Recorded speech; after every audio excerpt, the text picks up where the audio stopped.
In addition to the permanent exhibit galleries inside the Natural History Museum, there are some temporary and seasonal exhibits. 1. The Butterfly Pavilion is a seasonal exhibit set up on the South Lawn each spring and summer in a temporary structure. More than 55 different butterflies and moths go through their life cycle on public view. Visitors walk through the butterfly habitat surrounded by the fluttering creatures. 2.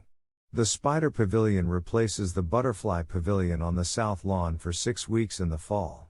Spider species from around Southern California and the world are spinning their webs throughout the pavilion, and staff members provide spider handling and feeding demonstrations. 3. The Dino Lab on the second floor of the Natural History Museum is not exactly seasonal, but sometimes the paleontologists are elsewhere, and not working in the lab, so there's not always something to see. But when they are in, you can watch scientists at work cleaning and studying fossils from the Dinosaur Institute expeditions.